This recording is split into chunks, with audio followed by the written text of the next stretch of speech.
today we're talking about another Yu-Gi-Oh! Penny stock market watch. So I get this question actually a lot, so I did just want to show you guys how to do this. For those who don't know or haven't seen another video where I've done this in before, the way to basically sort by whatever price you would like, and there's actually a lot of different things you can sort by, is you go down to advanced search in the upper right hand or the bottom right hand corner for Yu-Gi-Oh! And then you can actually sort based on rarity, if you know the card specific number, which I don't know anybody who knows that type of stuff, who's that deep into it, but maybe somebody does. I like a description, like fiend, insect, the actual name of the product, the monster type. I think it's just it's like the actual type of monster, card type. You know, unfortunately, you can't do like quick play spells and continuous spells. I hope one day they add that to that. But what I always do is I go down to here, I put in 5, and I make sure it says less than. When I do the regular market watch, I actually just switch it to greater than, because we talk about the less than here. Now for me, the way it gets sorted is like best match, which I don't even know what that means. Best selling, A to Z, price high to low, price low to high. High to low is kind of interesting because like knock and like magical mallet, purple, it's all very interesting. But I prefer best selling, so we can actually get a pulse on the market. Like for example, 2 super heavy samurai cards are in the top 6. Ice Jade Ren, Origini, however you say it, because of its secondary effect. Like, yes, it's cool that if it's equipped with an equipped card, it changes its name. You can discard an Ice Jade to summon an Ice Jade token, but the fact that it's another water monster, and a lot of like what water does is discard for effects, and if it's discarded, it gets an effect. I was thinking about this too, like hand traps are all over this, and the reason for that is 1, they're really good, and 2, they're actually really cheap. Like I remember when Droll was like 10, Ash used to be 20, Nib used to be 10, 15, even $30. Imperms are still relatively expensive, I know that. Veilers are really, really cheap, but they've always been kind of cheap. Same with like a DD Crow. DD Crow's always been like $3 or $4, and I think it's like maybe $1 because it just had a recent reprint in the Speed Duel box. It had a couple of those, so now is a great time to stock up on staple hand traps. Whatever ones that you think you might need, that you think you might like, just go with that. We talked about Wannabe and Sage a little bit. This is really good specifically against Super Heavy Samurai, which I don't really think that deck is good enough to be running cards in your side deck specifically for it, but if you want to, that's fine. And then this card, I'm trying to remember. Oh, this card is, I believe, also used against Super Heavy Samurai because it searches. I think it's the card. It's either used in Super Heavy Samurai or against Super Heavy Samurai, or it's used against Super Heavy Samurai in the mirror, something like that, because it searches a specific pendulum monster, which is really, really cool. Let's take a look at Sky Striker though. My question is, and I'll do this from time to time, like, yeah, we'll talk about the best-selling cards, but I also like to talk about, like, different archetypes. So if there's an archetype you guys wanted me to take a look at, feel free to let me know in those comments down below. But let's take a look at Sky Striker real quick, because Mobilize is about $3. Recently it was, like, $2. This is insane that this just recently shot up in price. Did it top somewhere? Probably not. It's just Sky Striker stuff. Sky Striker stuff has usually been very expensive, but I know there's been a lot actually reprints, and I know like high-end Sky Striker will probably always be high-end Sky Striker, but when we take a look at just Sky Striker in general, you can get 3 copies of Ray for 15. Out the gate, you need a play set of that. Let's round up to 20, say it's 60 cents. Right, play set of Rose, round up to 20 again. That's $1.20. I believe you run 2 of each of the links, so that's 80. It's $1.60 plus $1.20. I think it's $2.80, so let's just say $3. Module, I would get 3 module, multi-roll. I would get 3 multi-roll Which is why this is an interesting thing to talk about, because the ban list is looming. I know we probably should have gotten one by now, but that's not how Konami and the TCG works. It's how Konami and the OCG works, but it's a different entity over here, like I always try to tell people. And so I'm not sure when the ban list is going to come, but there's a possibility that a Sky Striker card could get moved. And I feel like between Hornet Drones, Engage, and multi-roll is the worst. So it feels like it's the worst for Sky Striker. So it feels like it's the most likely to come back first. So I'd get a playset of that just in case. And it's only 10 cents, or I will even say 15 cents, so it's $1.50, right? And with the 2 Link monsters.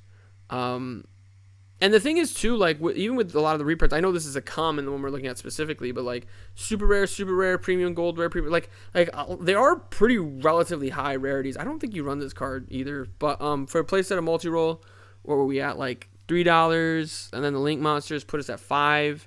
Playset of multi-roll puts us at $6.50. We'll just round up to $7, just to be safe. I think Jamming Waves... is a 2 of, could be a 3 of. We'll just say 3. So that's $3. That's like $10, I think. Are we at? Yeah, $10 sounds about right. I definitely run at least 1 Zeke, possibly 2. We'll just say 2 of each Link monster, right? So that's $1 for each of those. So that's 14. Plus the 10 is, or it's 4 plus the 10 is 14. Eagle boosters are dollars. We'll just say because it's a quick play. Ooh, that rhymed. We'll say that because it's a quick play, you want a play set. I'd get a play set of Engage too, so that's $6. That's 20. Hornet Drones might not. That feels like the one, because it's not. It's probably not. It's not as good as Engage, but it's the most splashable, especially if like Engage is at 3. And I think like Hornet Drones being splashable is another reason why Engage is limited, because you could run 3 Engage to search Hornet Drones, and like if you're running somewhat of a spell heavy deck, what decks are not spell heavy? Like a lot. I mean, some decks like aren't running that many, but even like Kashtira has got like 2 or 3 spells, right? Like so you could potentially trigger the draw 1 effect, search Hornet Drones, and go from there. Shark Cannon is another one. I don't think it's ran too often, so we'll just say that's like 2. So we're like $25, maybe 26. Shizuku, did I say that right?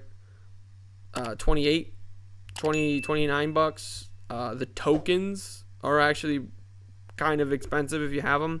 Aereo, 0, Airspace. I think they run 3. I actually don't know. I don't know Sky Striker lists that well, but I think they won 3, so we'll just say that you won 3, so it's 6. I think we're like 32. We'll just say we're at 35, and I believe that's it. Have we seen Afterburners yet? I think Afterburners is the highest one, right? I don't think we've seen Afterburners yet, right? No. Yeah, so Afterburners is the only one that's like not $1, like, or less. It looks like. It's actually like $3, so 9. Oh, Widow Anchor. Okay, I knew there was another one. Widow Anchor. I'm just gonna go off the market price, like 86 cents for Widow Anchor. It doesn't sound right. It's probably like damaged. And Near Mint for 87 cents. Ooh, interesting. Near Mint Unlims with a picture. Oh, they're Korean. Are these also Korean? Okay, so they're actually like dollars. So this is literally like, I've kind of lost track because there's so many cards. Did we do Hayate already? I don't think we did the wind one. Oh, it's right there. We did in fact do the wind one. So realistically on TCG Player, we're looking at like, yeah, and then those are those. I went too far back. There we go. And then I'll just click off of that and get to best selling. We're still on Sky Striker. Oh yeah, get rid of Sky Striker. Okay, let's just do this real quick. Not sure how this ended up happening, but we'll just reset everything before we head on over to eBay to see what eBay is selling them at, because I have mentioned this before. I just wanted to mention it again real quick. I love getting deck cores from eBay. I just think a lot of times TCG player, the more sellers you have, the more likely things are to get lost a bit in translation. $150 probably like max rarity type stuff. So we don't want that. This is the penny stock crew. We don't want that at all. $80 feels like a lot. From what after like the research we just did, $80 feels like a lot. So like I said, probably higher rarity. What is that? Do you run that card? Alerion? I don't know what that card. I don't know why you'd run that card. This is interesting. The Mama Core. Okay, here we go. We got a core that has other cards in it too, like Called by, Terraforming Rhoda, Mystic Mine, Upstart, Called by, like I already said, Selene, Boral Sword. You do run triple Kagari, don't you? 3 Veilers. One of each of everything except for Hornet. One of each of everything. 3 Engage just in case. How many multi-rolls? Just 1 multi-roll. I mean, you probably could get away with running 1. So it's about $65. Doesn't feel that bad, actually. So I think pricier than if we bought everything individually on TCG Player. But you do have to keep in mind, too, like, if you get it from TCG Player, like, dream scenario, one seller has 3 copies of the card that brought us here, which was Mobilize. And then 3 copies of all other Sky Striker cards. And they have free shipping if your order is $5 or more. So you don't even got to pay for shipping. That's a dream scenario. But unfortunately, that's just like not how life works. So you could see a situation where if you wanted to get a playset of every cheapest version of the Sky Striker cards, you would probably have to pay like $1 shipping here, $1 shipping there. So it would start to add up to where it could net $65. But I think on eBay it just didn't really look super great. So I think I would still try to see if I can get it off of TCG Player. We've talked about Parallel Exceed, or I was just still those 2. I thought all 3 were on here now. Silent Mine and Branded Opening, big welcome Labyrinth. We can take a look at some Labyrinth stuff. Labyrinth was supposed to be just like this big cojones of a deck. Trap card decks really have never... I mean, like, Eldritch had its time, but I think the best version of Eldritch was, honestly, like, the Synchro version of Eldritch. They were just basically Halka Firebrax with, like, an Eldritch package. Altergeist had its time, but it was never really that great. And we'll see what it looks like when it gets new support. But like I said, usually just back row decks don't work. At least in the TCG. And there's a lot of good stuff for it. I mean, it just recently got a top in New York, right? So that's pretty cool there. About $700 for that deck. So that's probably like a weird version of the deck then. Because what is making this deck so expensive is probably also what's making the deck really good. 3 copies of Chaos Angels. Sales Stardust. This card. Okay. So maybe not. Ultimate Slayer. Oh, I forgot about this card. I totally forgot about that card even existing. Interesting. I don't want to look too deep into too much Labyrinth stuff, though. I mean, like, Labyrinth... I am really big on... like, this is why I was talking about Sky Striker. Like, I am really big on value.